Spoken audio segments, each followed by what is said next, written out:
Good morning, and I know today is a very rough day for a lot of people, and it's a day of remembrance of what happened 14 years ago. And I know that if you were alive, you know where you were on that day if you were, past a certain age, really.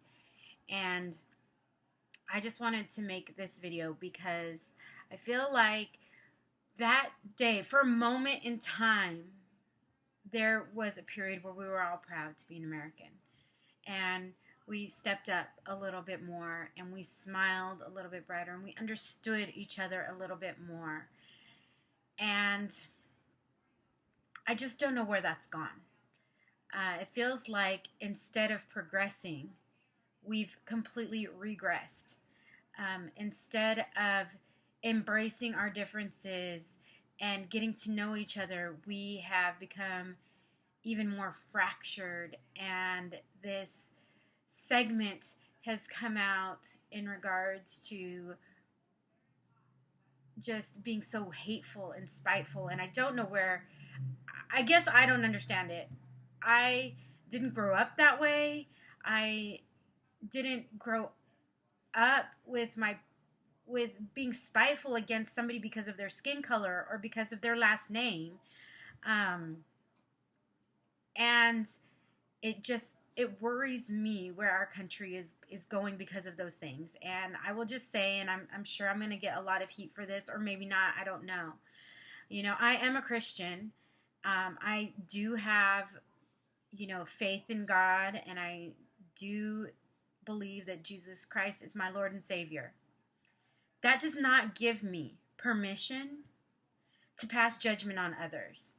That does not give me permission to say, well, I'm Christian and you're not, so the laws have to, sway against my religion and not yours, even though you pay taxes, even though you might own a business, even though that doesn't give me permission to do that.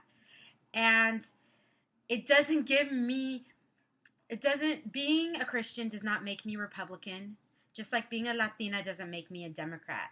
I'm a human being, and when I see things that are coming out of particular, especially right now with, the presidential race starting to ramping up, and I hear hateful language towards Latinos, particularly, I mean, I am of Mexican descent, and I will say, I remember growing up, and my grandpa used to run the fields with immigrants picking avocados, oranges, lemons, limes.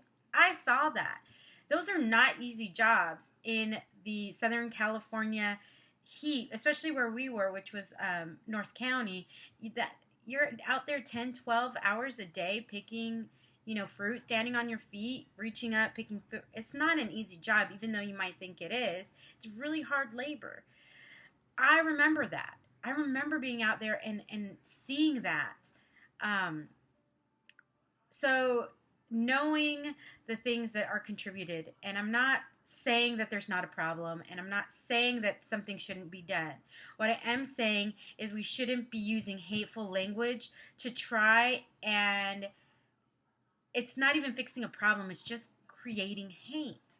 And it's creating hate when we use that language against immigrants of all nationalities. Unfortunately, it's just being targeted towards Mexicans and Latinos, but it's also worrisome when we are elevating somebody who also has hateful language against women. I feel like there's just so much rhetoric and there is just so much hate, and especially on a day like today where it reminds us of where we were 14 years ago, of how we came together as a country, of how, like I said, we understood a little bit more, we helped a little bit more.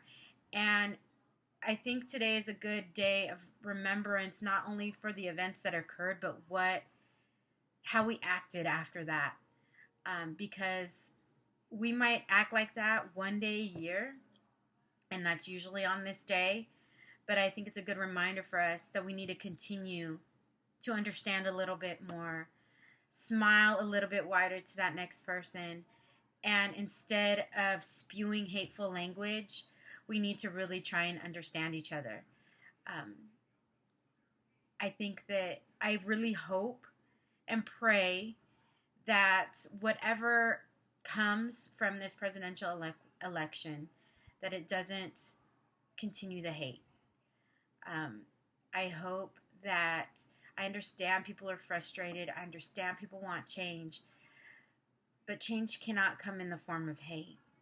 And I hope that we somehow understand that and we somehow get over that, and that we uh, do eventually figure that out and really reflect that when we vote. So I hope everybody has a really wonderful day, and I hope that um, I just hope that this is received well. It may or may not be. I don't know, but I just felt in my heart that I had to say this. So